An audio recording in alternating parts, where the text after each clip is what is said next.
and if there was anything that could have changed the outcome. You just brought up Marvin Mims and the fact that he's now missed the last couple of games. Mike Kliss told us yesterday if this game were to be played Sunday rather than last night, you'd probably have Marvin. I'm not sure how much it helps with the overall game.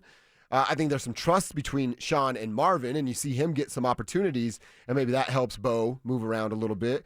Quinn Minor's leaving during the game. How much does that impact what they wanted to do or not do running the football?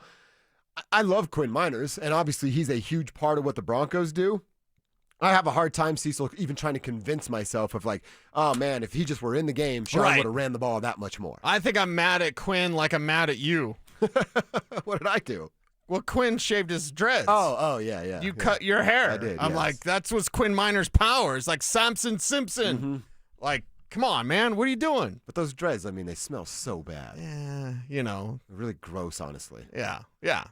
You're not lying. Yeah. But he like also robbed him of his power, and then he was banged up last night. So get this team healthy, get Mims back out there, Minors, get PS2 back. Like, let's go. Dude, even the PS2, they shut down Brock Bowers. Yeah. Brock Bowers did nothing last night. Riley Moss was good last night. Mm-hmm. We haven't even said that yet. Yeah. And you know what? You know what I didn't even see him do?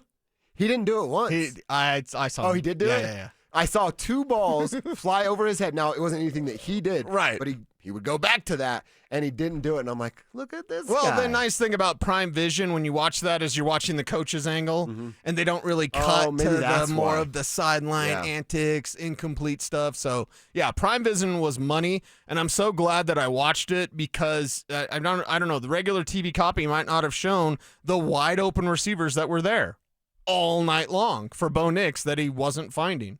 Wasn't looking at him, and if he was staring at him, bringing the defense in, and then throwing it and overthrowing it. So why would a quarterback, especially a young quarterback that's been called a check-down merchant most of his career, and you and I saw the same thing, watching it on Prime Vision. If you did watch it on Prime Vision, you definitely saw it.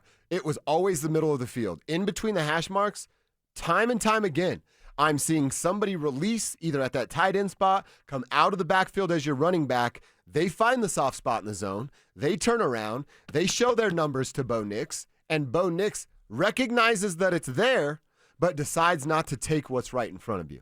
So how can he be a check-down merchant, but then continue to let routes develop and not take what the defense is giving him, which I believe was a mistake. Give me check-down merchant. It was one of your keys. Yes. Take all of that stuff. All the flats were there. And he refused to do it. So we question everything. It's what you should do all the time. I'm going to ask you something. Again, we haven't asked this before, but we have to question everything in this instance. Does Bo Nix read his press clippings? Is Bo Nix listening to fans on Twitter? Ooh. You know, Sean is. Yeah. Sean is 1,000%. Sean gets home after the game and goes to Twitter, that little toolbar, and types in Sean Payton, clicks enter, and reads. Now I'm going to click Sean Payton and enter and see what comes up. Does Bo Nix read it? Is Bo Nix dialed into that? Because he's playing as if he is. So like he's smelling himself? No, like everyone thinks I'm a check-down merchant. Watch this. Oh, okay. No. The way you beat the Raiders are middle of the field. What did Evan Ingram do last night? No catches. His stats? Yeah. What was no catch? 0 catch, 1 catch. He had 2 catches. 2 catches. Nothing. 2 catches for 12 yards. Okay. Yeah. Nothing. Basically, what did Evan Ingram do? Nothing. Middle of the field, flats, open all day. He didn't want to take it. Why? He should have been taking that. Now, okay, is he reading his press clippings? Is he listening to Twitter? I'd say not even close. Is he even on Twitter? I don't think so. If he is, it's probably some corporate thing, you know. But, I don't think he's reading the online comments and then trying to, I can show you guys, I can go downfield. I don't even think Sean is telling him that. What's causing Bo Nix to be nervous? He's not seeing ghosts. I do not believe that. But what is causing Bo Nix to be nervous because he's playing nervous? So to me, it's and maybe this is the same thing with different terminology. Are you playing with nerves or nervous? Are you just playing not to make a mistake? And maybe that is why he's nervous, is because he doesn't want to make a mistake. That's what it feels like to me, of he's trying so hard to get an A+ on the paper without knowing that a B- is perfectly fine for what this defense is. And in fact, a C+ performance might be perfectly fine for the Denver Broncos because that defense is so good. So Bo has to get through his head. You don't need an A+ with the gold star. Sean wants you to have that, and you might want to brown nose it up and be the teacher's pet and do everything Sean wants you to do. But somebody's got to get through to Bo and say, hey, a C+ performance gets you guys to the AFC Championship game. A D and an F+ performance get your ass beat in the wild card round, and everybody says you're phony. What's he going to choose? I hope he chooses the right thing. I hope he chooses violence. And dude, we're the Bo Show. Yeah, you're the biggest Bo guy, right? I said last night on the post-game show, and not sick brag or whatever. Other than the Broncos, I can't think of anyone that's done more on Bo Nix than me. Of like studying him, watching him, talking to him. Only Mason and I were the local media at the Senior Bowl talking to Bo Nix. Mason and I were there.